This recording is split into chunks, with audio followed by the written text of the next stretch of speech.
Welcome to GH30 here on JLJ Media. I'm the JLJ of JLJ Media. Say that 5 times fast. I'm James Lott Jr.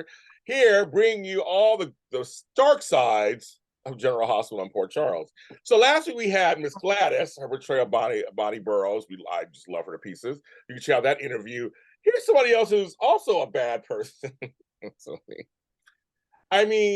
So Austin has the Quartermains on one side, but he also has the Gatlins on the other.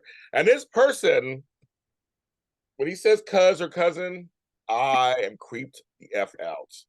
Help me welcome his portrayer, Mason's portrayer, Nathanyael Grey. Hi, sir. How you doing? Good morning. I want to ask you, are the cousins in the script? Yes. Oh, they are, okay. Yeah. Man, the things that they come up with at GH for us here. I have a theory as to how these things matriculate. Let's talk about it. Talk about it. Yeah, because I don't know where it came from.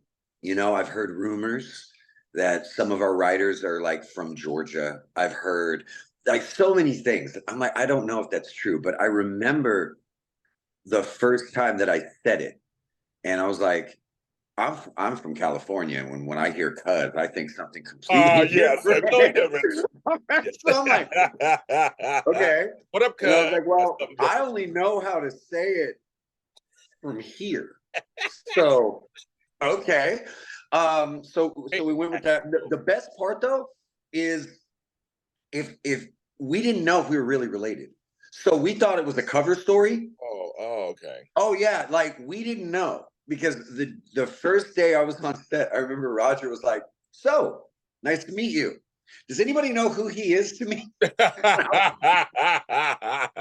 everyone's like, no, we didn't get the notes. So we were like, well, let's play it. So we did that. And then I come to the Metro Court and I meet Maxie and I meet Spinelli and cuz comes out of my mouth. This is my cousin.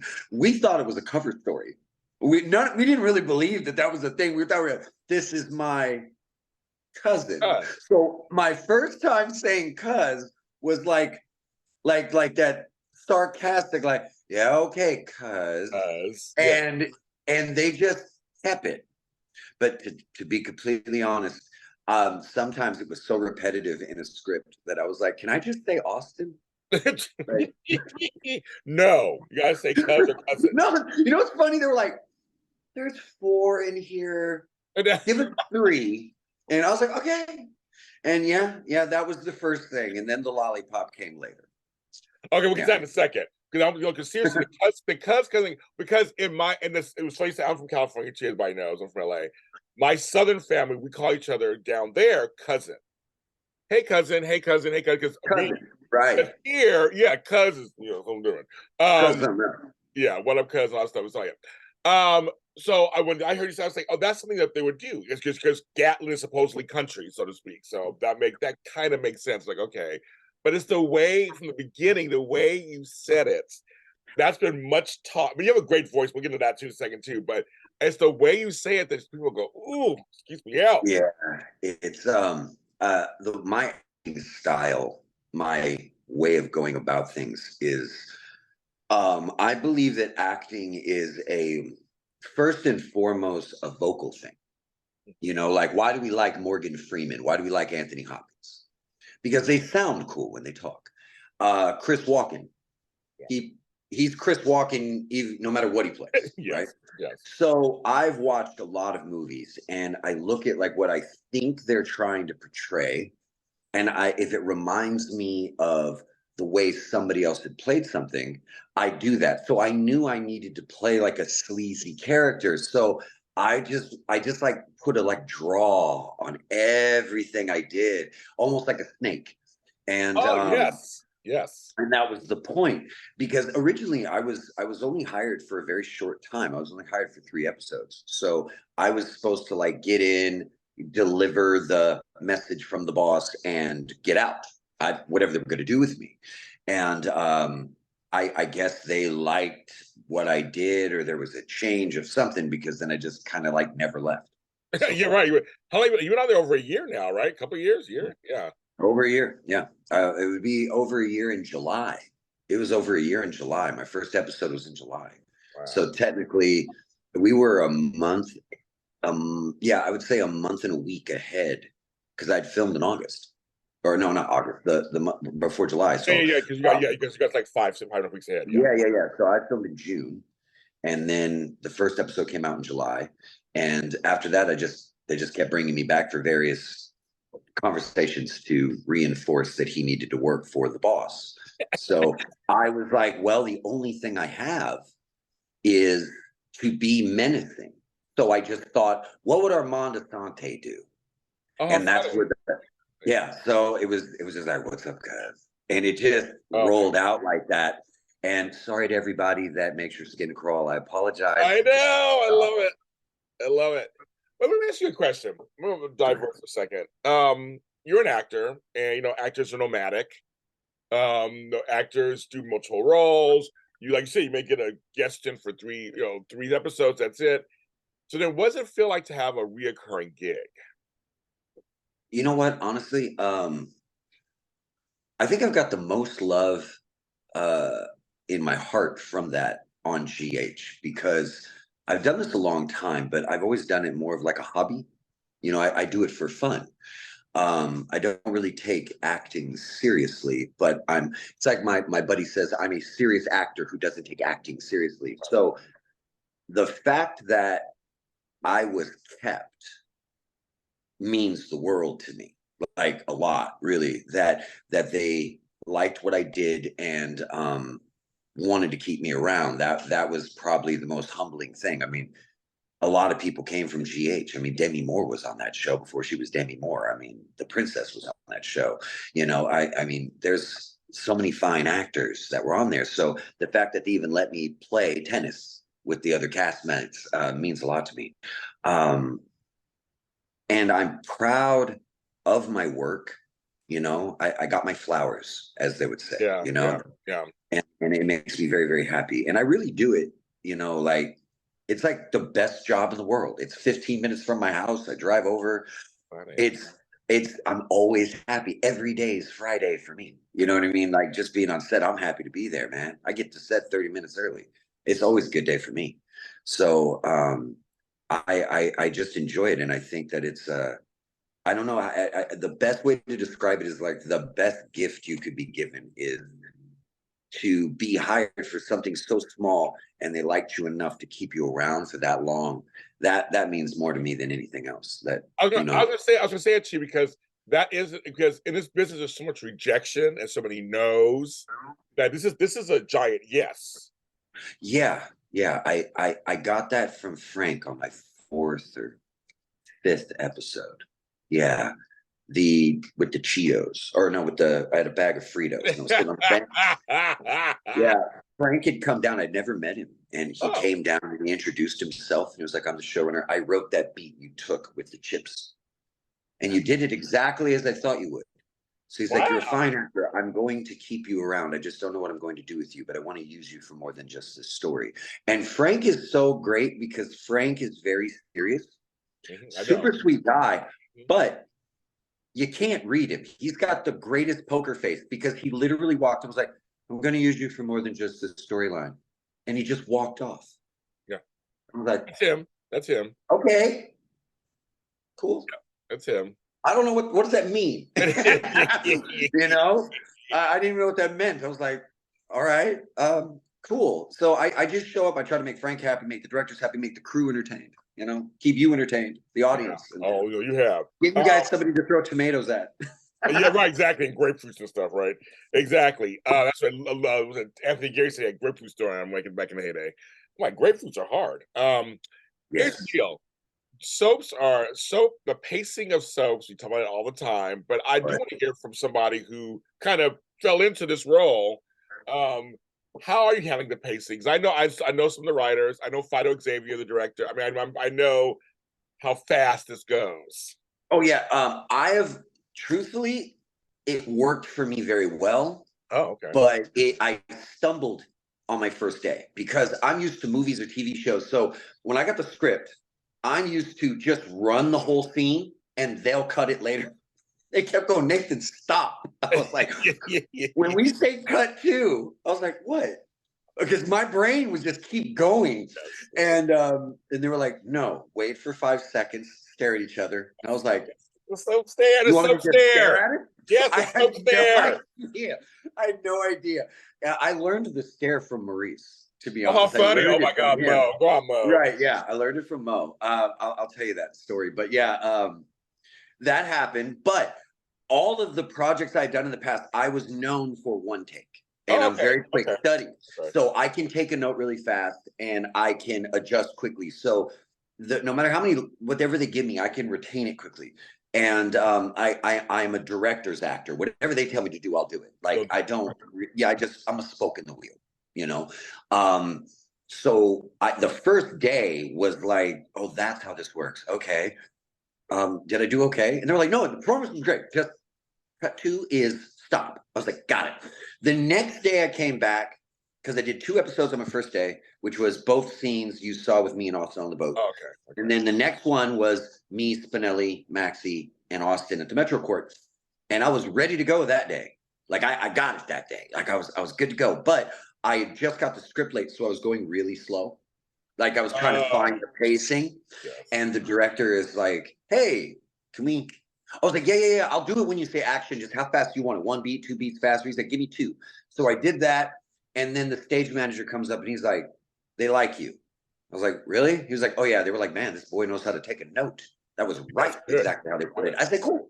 Good. And after that, I just kind of, I think by the 5th or 6th episode, I was ready. You know what I mean? I kind of got into it. And here's the fun part is once you're used to this, I think it's gonna be a really hard adjustment to do anything else. Oh wow, yeah. This flies. It's great when you get used to it. It's okay. Maurice tell you, Mo. Everybody knows I'm friends with Mo. Also, Mo taught you the stare, the soap stare. Indirectly. We were at it was the Coeur d'Alene barbecue. Oh, and I'm still trying to figure out the stare, and I'm watching the scene where Mo is shoveling dirt onto the barbecue that's on fire. Yeah. And he's got Nina there, he's got Carly there. Yeah. And when they do the cut, he gives one look to Carly, another look to Nina, and then one to himself. And I was like, that's the look. Got it. Have a thought. And then Britt and Austin, Britt and Roger were telling me, they were like, look, it's did I pass gas? Did you pass? I was like, okay. That's funny. And that's why. So now it's like, don't have a staring contest. That's all. Like, right. Not blink. I really didn't know what to do with myself. I was just like, fidget. Eyebrow move. I have no idea. It was Mo that made it clear. I was like, well, he's been doing this for 100 years. How he does it's got to be the way. And that's how I learned it. And I told him that the first time we ever spoke. He's like, oh, that's great, man. I'm glad I could show you something. Mo's a sweetheart. I don't know. He's great. I love Mo. He's great. What's funny for me because I dabble in acting here and there. But I did a show called Studio City. It's on Amazon Prime. And I remember when I was doing the scene, what was hard for me sometimes is the way they position you sometimes because the camera's like right here or the camera's like right here. And I'm used to other projects where the camera's over there. They're kind of like just in the middle. So I'm like, so how have you got used to that whole system of? I'm sure it's like, is a camera on you? Is a camera on Roger? Is a camera, like how do you get used to that? We're in a line, and that's different for me too, because I'm used to having depth. Yeah. It'll look like it, but basically, how did Wally explain it to me like this? Think of it like it's theater. We're on a stage, and cameras are set up. You have a camera. There's the camera that's for them, the wide. Yes. But we're in a line, so you're playing this game of I'm standing in front of Roger, but don't cut him off from this camera, but make sure that I'm open to this camera. And I'm still talking to Ava, who's actually directly behind Roger. But you don't know that. But we're really kind of walking a tightrope. It took a while to get used to that too, but the blocking's pretty quick, and they're pros. I learn a lot just from working with them, watching how they move. Yeah. I mean, we'll get to that too in a second. But we'll go back to the lollipop. Was that a You edition or was that a Kojak reference? Like, what's going on there? Okay, this is okay. Look, as we I'm all know, old. if you ever been on set, they have sweets everywhere, Yeah, and they have dum dums. They really do. They have yeah. dum dums, just like Kojak had. Now I'm like eating Kit Kats or whatever, like snacking in the middle, because we'll be there for a while. Yes. And I think, see, because I booked a movie and they had paid me to shave my head, and then COVID canceled the film, and Oh, then I booked General Hospital like this. So I had to keep it. So I'm standing on set and I have a sucker in my mouth. And I think somebody saw it and thought of Kojak because the sound guy had come up to me and goes, "Did you see that Telly Savalas special like back in the 90s?" And I was like, no, I'm not that old. I mean, I was a kid. But okay. And I think somewhere, because I really, okay, they hear everything. Like there was a line, all right. There was a line when I went to Maxie and I'm walking away. I was like, "Happy gobble gobble." I Yeah. actually say that in real life. Oh, People thought that I improv that, and I was like, "No, it was in the script." It's crazy how like they figured out how I talk. So I think someone saw me. They liked how I used food as props. yes. Yeah. And just said, "We're gonna make him evil Kojak." I think the decision was made upstairs, and they liked how I used it. And I really, just for everyone ever watching, if you watch the episodes, I use it as my thinking cap. If you notice, Yes. No, I yeah. look at it when I'm making a decision because I had to have a reason to have it. So it's become a thing. And they really know what they're doing at GH because I used to be Austin's creepy cousin, and now I'm the lollipop man. You are, because when they found that other lollipop, go, little Donna and Avery or somebody doesn't like that kind of lollipop. I was laughing so hard in a recent episode. They don't like that kind of lollipop. It must be here, But here's the thing: working with food is not easy on camera. Working with food that's not. So you must be good at it because I mean it works. I'm a continuity freak. I helped a buddy of mine do a short. He was smoking a cigarette in this one Dutch angle we were doing above. I cut 15 cigarettes to the exact same length. So every time he did the take, I relit him another one to give it to him. Dang. So I really am that guy. So I will make sure I match my movements for every scene. I think that's why they always, if you notice, I think I have more food than anyone else in all. Yeah, you're always. I mean, it's always something. Yeah. Like, remember the scene where I had the whiskey and the olives? They brought me that. They were like, "You look like a black olive guy." Okay, and I just started drinking and eating olives in the middle of the scene. I know, I love it. But I try to make it interesting with its hand movements. I mean, how you do something. Just try to make something interesting on subconsciously for the audience. It's just the way I was taught acting when I was a kid. But I appreciate all you guys noticing those little things in life. We do. Oh, we do. And I'm saying, because again, working with food isn't always easy because it can be really messy or be in a way, but you are using it as part of you, as an extension of the character. That's just not. You have to be aware of distance too. Like if it's a wide, you can eat larger. The closer the camera gets, you have to move less. It's like acting for the screen by Michael Caine. If you're in a close and you do this, you might as well be doing this. Right. So in a wide, you can crack your neck, but in a close, just that's enough. And you look like you're doing a lot. So I learned that a long time ago. So I try to keep it in frame a certain way. And then they started using that. That's like when they opened up on Cyrus, they opened up on the unwrapped lollipop. I was like, it's really become like my shtick. It's my thing. Now, I've interviewed Jeff Kober. I love Jeff. Jeff's an interesting dude. Jeff's a sweetheart. I mean, he's a meditation guy. Like Bonnie, who's a yoga girl. I mean, these are folks who have lives outside of these, shows like you do too. But I don't know, do you realize that you're working with powerhouse? I mean, like in the soap world, we know who Roger Howarth is. We know who Maura West is. We know who Kirsten Storms is. You're working with powerhouse actors. I mean, did you realize that or come to realize that, or how did that work for you? To be completely honest, I never watched soaps. Yeah, I was gonna say, probably not, right? Yeah. So, but I knew that anyone that's been on this show that's a contract player has to be carrying weight. I had no idea exactly how much they were until, you know, you do scenes with them. But I always bring like 120% out of respect for the product, the other actor I'm working with. So I go really hard in all of my scenes out of respect for my cast members. And it was later on I was informed by people who were like, "Do you realize that's like a huge soap star?"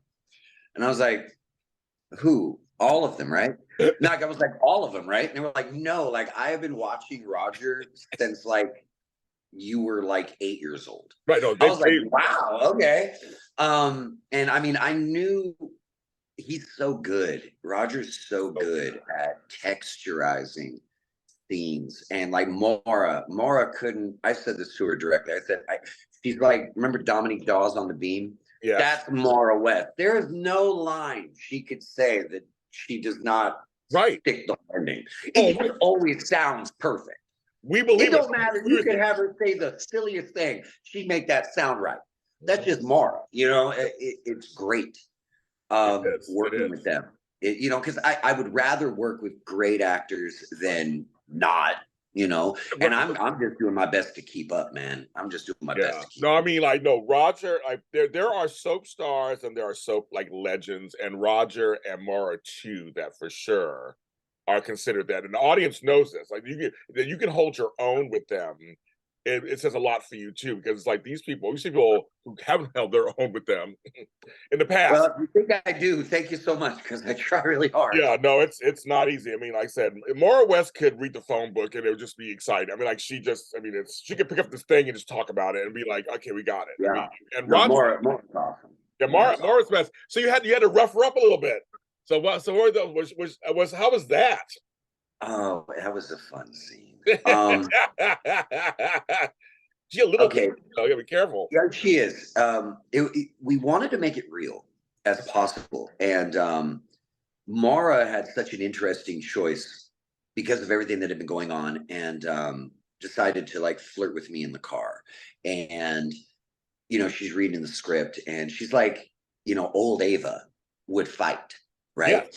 Yeah. And she's like, you know, so she made the decision, like, you know, I'm not going to make it easy for you to get me out of the car. And I said, oh, it's fine.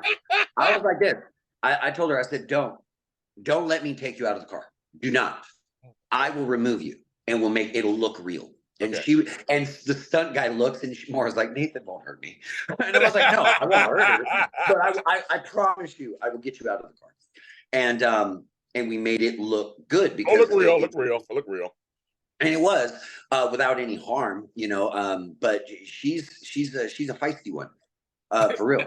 So it was funny because the fuel of the scene worked so well, because after her thinking Mason is an idiot for so long, and his animosity at being looked down on. Yes. All right. And then she decides to flirt with me in the car. Mason lost his mind. He did. You think I'm that stupid and I'm going to go to jail? She's going to tell Sonny. It's going to be something. He just snapped right there that she's trying to fool him like he's stupid. So when he stops the car and I get out and I open the door, Mara snatched the door. She did everything but kick me. So I get her out of the car, I spin her around, we're going up the hill, and they were like, and one take. Oh, wow. It was great. And here's the true story. We were both bleeding, me and Mara. The ties that were on her had nicked me and her. Oh, dang. Yeah. Mara's such a trooper that she was like, she just pressed on it and like covered it up with her sleeve, and she was like, we got it, good, okay, on to the next thing. She's a trooper. Wow. And we got that done, and then you know, the Dex fight scene. Sorry about that, somebody tried to call me, my apologies. Of course. So no, everything was going great. It was a lot of fun doing that scene. Here's the thing, Nathan, we got to see another side of your character, and then let's lead into what I want to talk to you about. Also, what I thought was a very good scene between you and the aforementioned Jeff Kober who we know he brings in every time he's on screen. Those scenes with you and Roger and him in the hospital, and you're laying in bed, and he's goading you on, and then he's like kind of threatening you, but you're like family to him. So like, there's a whole twisted thing going on, but you're laying there with like tears in your eyes, kinda like you didn't let it. They didn't cry. They were like they were. Right. That's a good. I mean, you were reacting to everything he was saying to you, and at that moment, I was like, "There's more going on with Mason than meets the eye. Like there's some deep stuff going on there." I just want to praise you for those scenes, and can you please talk about those scenes? As I said, I'm a continuity person, and I want the arc to make sense. So the way I looked at it, and I learn a lot about the show from like the soap forums and people that do reviews, so that I can see what the audience wants, what they like, what they're looking forward to, things like that, so I can try to fill those gaps. Because I'm really there to support Roger and Jeff and everybody else. So I was like, well, how does this make sense? I have obviously worked for Cyrus for a very long time, but remember the scene before where Austin says to Mason, well, that's his family. And I'm like, I don't think he's sentimental about family, right? Now, remember, Cyrus had Julian whacked after he had him do something. You have me drive this woman to a cliff and then tell me to take her home, but she doesn't know you exist. So the man that I have worked for years is throwing me away like an unwanted puppy. Everyone thinks I'm an idiot. I've done the best I can with everything. I have tried to not involve Ava. I have pleaded with Austin not to make me kidnap Maxie's kids. Like, you have to rewatch those scenes. If you watch when they would talk about Maxie's kids, watch my face. I don't look happy about harming a kid or taking a kid. I'm forced to do this too. But Austin, the doctor, he gets whatever he wants, and I'm the trash. And now, not only did you put me in harm's way, you're now threatening me. I am literally able to be killed. I can't do anything about it. I'm cuffed to a bed. I'm equal parts anger management issues. Seriously, Mason has got serious anger issues. Yes. Okay, and it kind of a you all think you're better than me type thing. So Cyrus coming in there to basically go, what did I tell you, to prove to him like it mattered, and not even ask if I'm okay. Yes. It was like I wanted it to play like a whole bunch of, if I could only come out of this chair, but I can't even defend myself. I know that you can kill me, but I, again, cannot defend myself. I could be going to jail. I could be dead right now. And that's why even the scenes later, I'm so angry with TJ. I'm talking trash. We'll get to that too. We'll get to that too. Right. My character has got so much going on because I was like the thrown away baby. Mm-hmm. That's why that look in my eye was there. That's what I was trying to go with, to feed Cyrus's monologue. And I mean, if for those of you who saw it, I thank you that you noticed it. I saw it. I tried. I got to do the best I can. Yeah. I saw it. I know I definitely saw it. Well, let's get to TJ because TJ's next. I'm like, they're giving you more stories. Like, so they connect you to TJ's thing for a while. Like, oh, that's right. Oh my God. Well, like that was continuity for us too. Like, that's right. But when they kept saying familiar, and this Mason just standing there like, yeah, I look familiar. Like, it was like you were such. I mean, just a dog. And then when it finally comes out, when he kind of accidentally it comes out, and he's like, wait a minute. But then he saves you from your cousin trying to smother you in a pillow, we find out. But then you and TJ have this thing now going. I mean, and the last, I think it was yesterday's episode that aired, where he comes back to tell you why he didn't. Right. And then he walks out, but it ends on your face. And I'll try to figure out what your thought was at the time. Like, I'll tell you what I was thinking. The reason why I nodded. Yeah, because you nodded. I was like, what does that mean? Well, here's the thing. The way I was looking at it, when me and TJ discussed the scene, I said, okay, so 3 years ago you were kidnapped, right? And the way I'm understanding it, like the Vin Diesel line, was a description of the voice that you had heard there and so forth and so on. And I'm like, okay, so all these bad things happen to you, and I've been playing nice with you this whole time. I don't even want to tell Roger about it. But now that I'm angry and I'm doped up, and it's almost like I want him to know, because I'm almost suicidal at this point. It's like I'm daring all of them to do it. Yes. That's why when we were talking about it, we're going to finally do the reveal. Me and TJ went through it, and I was like, he had this great idea that, he crosses over to the sink, and I was like, I'm going to yell at you in such a disrespectful way. You should get angry. He was like, oh, yeah. That's why he came across to the bed like, are you out of your mind? He did. Right. And we go through it, and it's like I'm egging him on. It's like I wanted him to know it was me. And that's why when he figured it out, I smiled at him like, finally you got me. Yeah, I wanted to do that. That was my a la Walter White, like, you got me. Okay. But in the end, he didn't do it. So I know he's a better person than me. I don't think Austin's better than me. But I realized in that moment, TJ was. The smile on my face was, he's right to be mad. You know what I mean? Oh, okay. I get you. It was like, okay. Yeah. I am going to go to jail, and he isn't wrong. Now I get it. Does that make sense now? Yes, it does. Like because the shot ended on you. It didn't end on. He told you off, went out, but it ended on you, and it wasn't like you didn't cry or whatever. You're just kind of like, what does that mean? Okay, that thing is, I've tried to texturize this role so much to make it interesting as I can.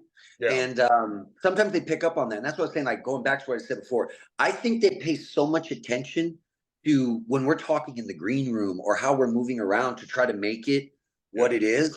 And they've really given me a lot of leverage with making Mason as much my own as possible. And speaking of the Morris scene, I mean, that really was the first time my point of view had been brought up, like how I was feeling. And I had to make the decision right there. I even looked at Frank. Do you want me to go full psycho? He's just like,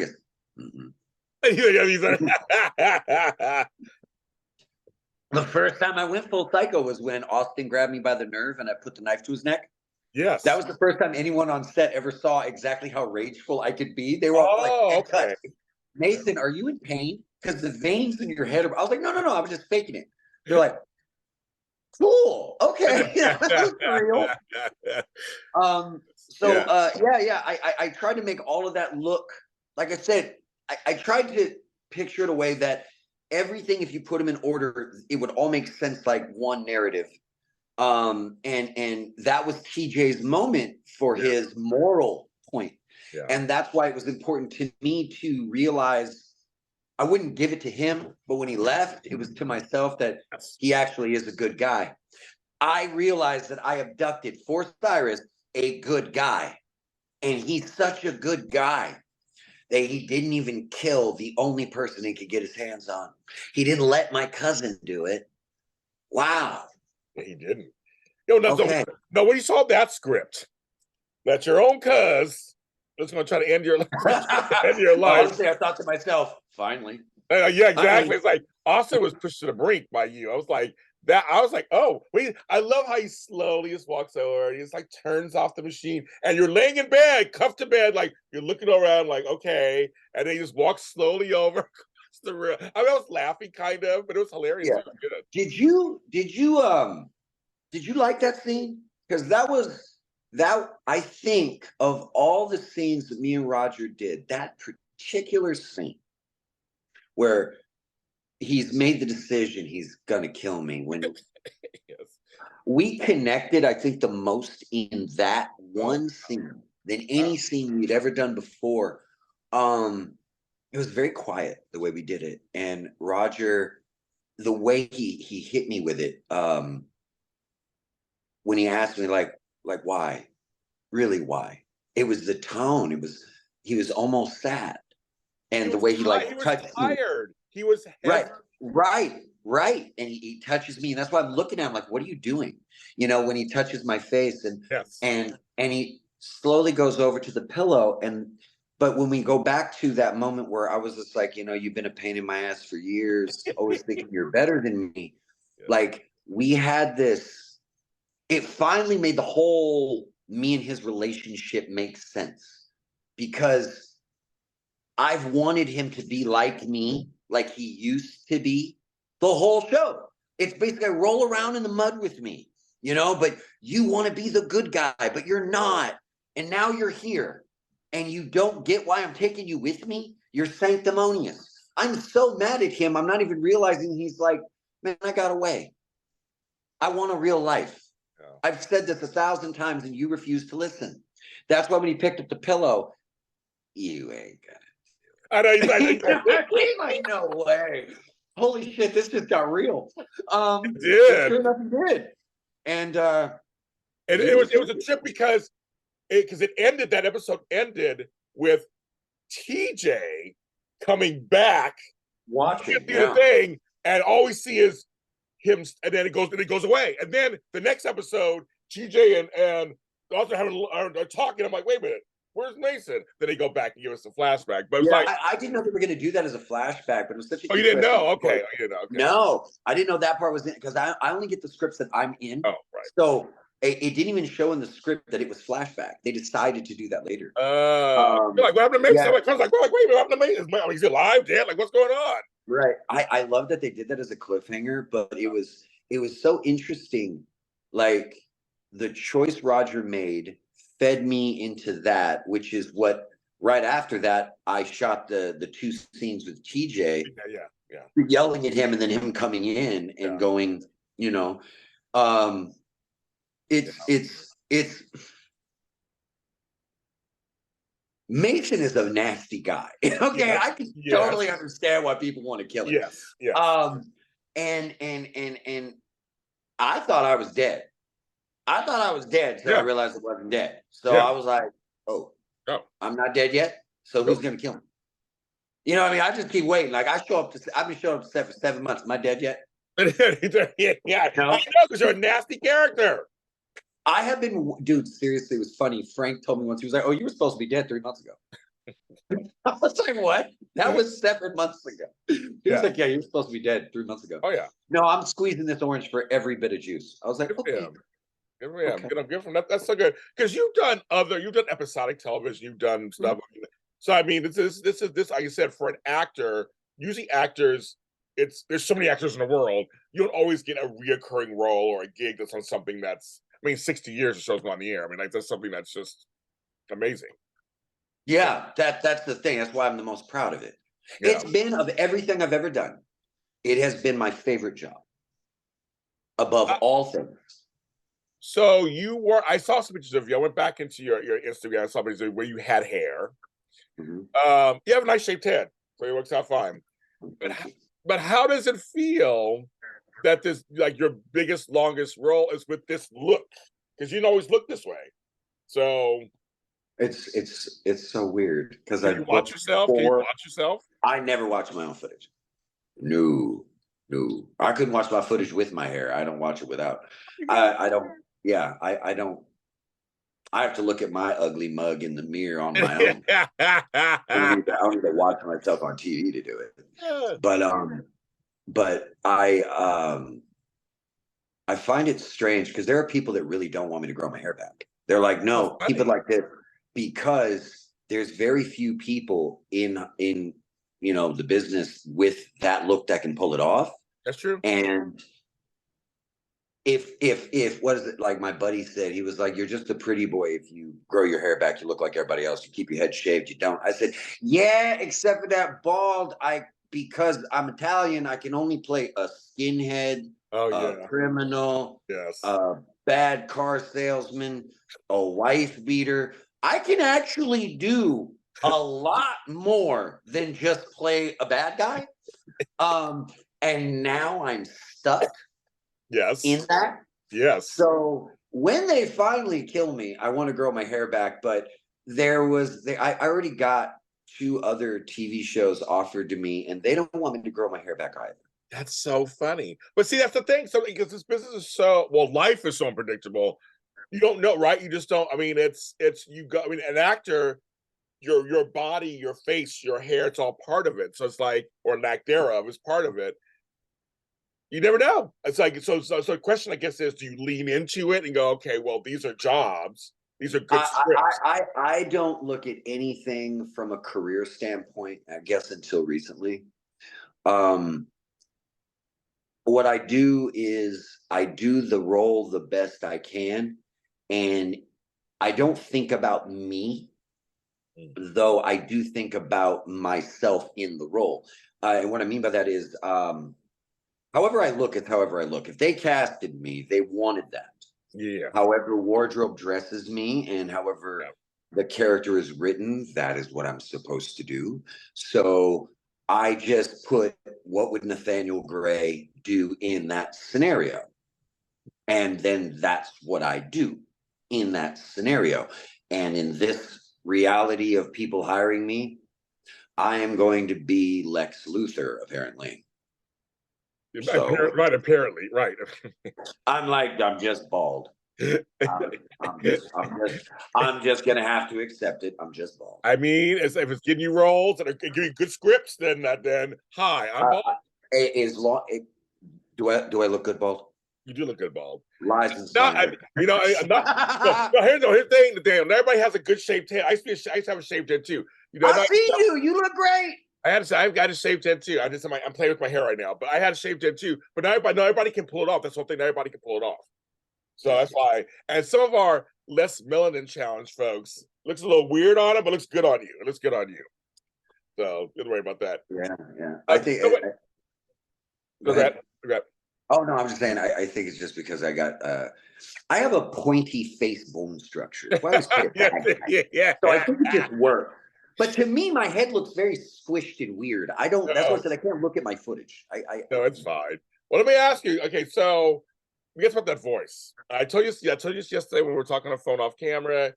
You have a great voice, and the person who knows about voices, I can pick it up. So more voice work. You got to do some voice. You got to do some stuff. I would love to do voiceover. Everybody, you're for hire. I want to do audiobooks, man. You should. Oh my god, you should. But no, I can do like a whole range of accents and impersonations and things that people don't think I can do.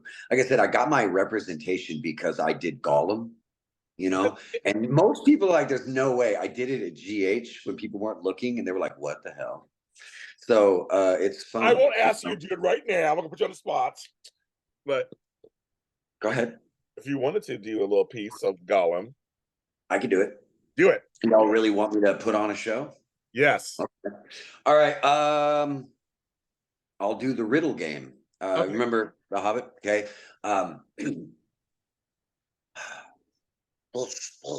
Earth things devour. Birds, beasts, trees, flowers.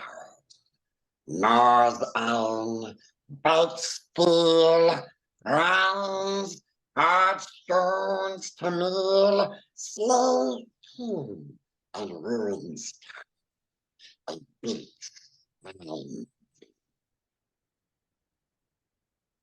Truthfully, I just do your voice. It's so funny. Oh my god. Yeah, it's the same thing if like I steal another person's voice. I played a vampire in this movie and he was like really pompous and arrogant. So I stole Kevin Spacey's voice for Midnight in the Garden of Good and Evil. Oh, yeah, I love it. Like, yeah, so you remember how he spoke? He was like, you want to see something a little more exotic, sport? So the moment I do that, I can just dig into the voice so I can perform any script from this cadence. And that is the way I build characters. I just do it from the vocal standpoint. So that's like, it's my voice. This is me naturally, but Mason is me and a snake. That's why it's just a little bit, because every character needs a little something, So there you go. Y'all got to watch me act a fool right now. Hopefully, I love it. Thank you. See, only on my show, folks. I asked. Now, when did you know you had a voice? When did you realize you had a gift there? You know what? This is an accident. okay, I had a really light voice for a very, very long time. I think what happened, and this is the story that was told to me. Okay. I used to play pool league in this bar back home in San Bernardino, and it was really cold. And it was really raining, and there was a lot of people in the bar, and I was like 23. Yeah, I was like 23 years old. And we were yelling back, not like fighting. We were just, it was so loud in the place. And the next morning, 3 days later, I had no voice. It was gone. When it came back, I sounded like this.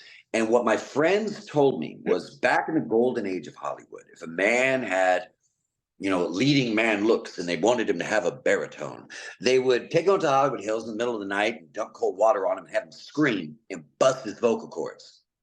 And they believed that that's what happened to me that day, was because I had a very light voice for a long time. And then this happened when I was 23. Like for 3 days, it was almost like having laryngitis. Yeah. Without anything happening. I was just hoarse to the point. And when it came back, I sounded like this.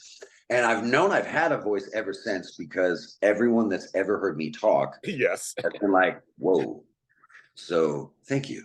Yes. One summer I went from ma'am to sir on the phone. I was like, I was 14. Yeah. Before like, I was like, hi, I'm James. And my family's like, because I have the deepest voice of the men in my family. They all have a higher timbre. And it's like, for some reason, I always say I give my voice to my mother. Always, that's my joke. But I didn't realize I had a voice that I always says could get me into trouble and out of trouble. Until I was like 30. And I was like 30, I was like, oh, I have a voice that can do stuff. Okay. You got a great voice. You have a nice tenor after, like when you finish words. It's a great tenor. Thank you. I like words. I'm a wordsmith. I like words. I grew up, my family's voracious readers. We're all readers. We read everything. That's how I escaped. I grew up in, my family, friends, people who know my story. I grew up here in Inglewood, and back then it was ghetto and gang filled and everything. And so a lot of things I did escape. I knew all the gang members and everything, but that escape was I read. That was my escape, was reading these books and reading Lord of the Rings and reading all these books. And I was told words, and I was also taught as a person of color, like, as long as you know your words, that'll get you far. And radio was always my goal. I did do radio for a while, so that was my goal for years. Love it. I love it. You have a great radio voice. Yeah. Thank you. No, I did radio. I had a radio show for years, so I did radio, and but I came into the TV world. But no, your voice is like, it's a distinctive voice enough that I can see that people in the street must be going, who that is? Oh no, it's funny as hell. I go into the 7-Eleven and there'll be like a grown man. He's like, damn. The thing is, though, is I have to talk like in my head, because if I relax and I talk in my chest and it's a loud place, you won't hear me because it's so much bass. Oh, I know, I understand. Right now, I'm keeping my voice up here, but if I relax, my voice is actually down here. No, I understand that. No, I understand, because when you get it, because you have that bass. So for us to project, we actually have to raise it into our throat and jaw. Yeah, it's true. What was one of the other roles you've had that you enjoyed? Oh, I've enjoyed all of them. I always love being on set. It's not about me. Like, I love movies. I love what we do. Like, I've never met anybody who loves movies more than me. Really? No, really. Like, we have a long talk about that. Like, I really love movies. Yeah. And shows and great acting. And I believe it is it's as much a necessity as like food and water. We've been telling stories since cave paintings. Yes. So I've had a lot of, like, for example, I did this movie called Rise Again that they renamed Dead South, that they renamed Vampire Wars. The edit got butchered, but I got to work with John Savage, who was in The Deer Hunter. Yeah. I got De Niro stories and Michael Cimino stories. Wow. And all my scenes were with John Savage. It was amazing. But one of my heroes of acting, Armando Sante, they tried to hire him for that. And they would have hired him just to surprise me, but schedule conflict. I'm still happy. Me and John are still friends to this day. Yeah. But that was great because I had John Savage stories. I got to hear about the making of The Deer Hunter, which is one of the greatest movies ever made. But I mean, I've had a lot of fun doing a lot of things. I always have fun. I'm like a big kid. Being on set, you get to play make believe for a living. That's why I think actors are weird when they think they're cool. How are you cool? You do what a 10-year-old does for a living. We play make believe. We're not cool. You know what I mean? Like, think about it. I think the only thing that makes it cool is that you're okay with how nerdy what it is we do. You know, I mean, literally, you entertain people with makeup on your face, and you do ridiculous things. But it's a silly job, and the best job ever. So all of them have been fun. I mean, like, but I think it's the set that's more fun for me. Like, I did Law and Order, and I was smoking cigarettes with Dennis Leary. That was cool. Right. You know what I mean? That was cool. Yeah, very right. Cool. That's fun. I think the Rise Again movie was great because I met Quentin Tarantino, and that was a cool story. Yeah, I got a lot of cool stories from set, but not the role. I get but it. But set means the most to me. You know, I love the crew. Yeah. You know, like GH's crew, for the record, all of them are amazing. They're great. They're great. Fantastic people. They're great. They have a great operation over there. And so I'm with my friend, the multi-Emmy winner Mark Teschner, who loves actors. I've known him like 9 years. He loves actors. That's the one thing he does. He loves. Every time I talk to Mark, I thank him for giving me a job. Oh yeah, Mark's the best. Mark is my buddy. Mark, I actually, Mark has helped my career in many ways. So I love Mark. Mark is he's the. We love Mark. Lisa, Frank, all of you. You guys are great. Thank you for giving me a job. Yes, as we start to wrap it, I can talk to you forever. As we start to wrap it up, what does Nathanyael like to do for fun? Ooh, play poker, shoot pool, go to the beach, watch movies. I paint miniatures. Oh, I make chess sets out of them. Yeah. Really? Okay. Yeah. I was a fighter for a long time. Muay Thai, things like that. So I go to the fight, things like that. And I teach actors acting. And other than that, for fun, I mean, literally, I watch movies. Seriously, like I don't go to clubs. You know what I mean? I like dive bars, and I design cocktails for places. I used to crack safes for a living. That was cool. What? Yeah, I used to crack safes for a living. So, what is the key to cracking a safe? Patience and knowledge of the safe itself, and a lot of shoulder muscle. We used to move. I wanted that job just to know how to do it. Yeah, like literally, like I bugged this company, Richardson Safe and Vault, to hire me, and they were like, no. And I just bugged them until they gave me a job. And then I was moving safes, and then Eddie, my buddy Eddie King, he was like, all right, you're coming with me. And we learned how to drill safes and things like that. It's funny how different they are in real life than they are from movies. There are, safes don't have tumblers. Oh. So, yeah, so I mean, that's fun. Like, I try to do anything that's interesting to me. That's fun. I like experiences. I like travel, things like that. We're similar. I know I had a job at a watch store once because I wanted to learn how to take apart a watch, learn what a bezel is, and this is, and learn how to put watch together. And I did it for like a year and a half. It was fun. I just wanted to like clockwork. The clockwork is great when you look at inside a watch. Yeah. Yes. Like with me, with old safes, if you look at old antique safes, like the way they used to make things, the etching and the brass and stuff like that. I love stuff like that. I think I'm getting old though, because one of my favorite things to do is walk around where I live and look at old houses. I like old architecture. I do too. You are getting old, because I do the same. I look at landscapes, look at houses. I mean, I think it's beautiful. Like, if it's a cool house, like I keep going, like, man, can I just see the inside of your house? I just want to see how you decorated it. It's so cool. I mean, I did all my partying back when I was younger. Now I look at houses and yards. That's what I do all the time. Same. Like I was gonna say, like I did all that in my 20s. I'm good. You have a cat that just said hello. Yes. It's a nice That's Pepper. Cat. That's my daughter. Hello, Pepper. Hi, Pepper. Hey, baby. I was looking right at you. That's so funny. Oh my God. I gave when her mother had died, when she was 3 days old, I bottle fed her since she was this big. Yeah. I raised her, taught her everything. Why is she going for that plant? Oh no, she's just trying to climb down there. She'll take a nap. Oh, There she goes. I love animals. That's what makes you laugh. Oh yeah, There I'm we a cat, go. dog, all of them. I love animals. Do you what? Okay, so again, what is one thing that you carry with you in adulthood from your childhood that's positive? Always be honest. My father always said to me, I was raised, we're from a different time period. My dad's great. He, don't ever lie to me, son. All right. Don't be a bully. And if the cops are coming, if you come home and they're looking for you, make sure you tell me before they get here. And we'll always. So yes, I learned from my father to be an honest person. A real friend is the person that will tell you what you need to hear, not what you want to hear. And I try to be that for people. And I brought that up since I was a kid.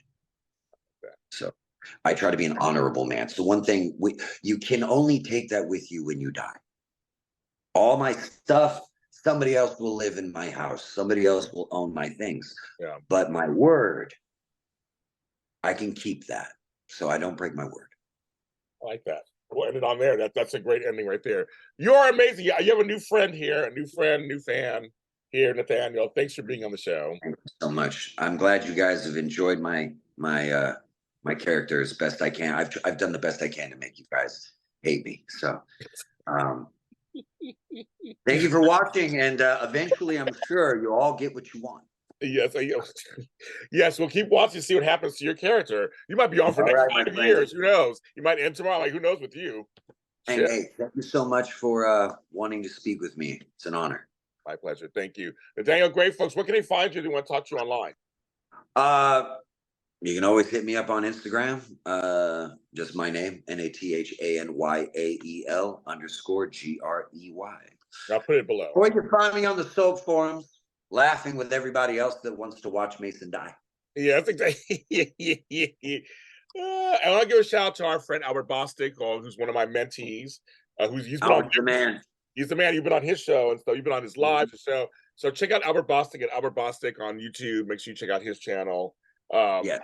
I've taught him a few things. I'll tell him a few things, and he's doing wonderful work over there. So I'm so proud of him. So I give him a shout out. Everybody, I'm James Lott Jr. You can find where all James Lott Jr. is sold at James Lott Jr. on all social media platforms. It is not a joke. I am the one James Lott Jr. out there. Well, there's a few others, but I'm the main one. And JLJ Media is everywhere. GH30 Deeds and GH20 Spotlight, which we do every Sunday here on YouTube, is out. It's everywhere you want it to be, also on YouTube and all those kind of spaces there too. I'm James Lott Jr. Talk to you next time.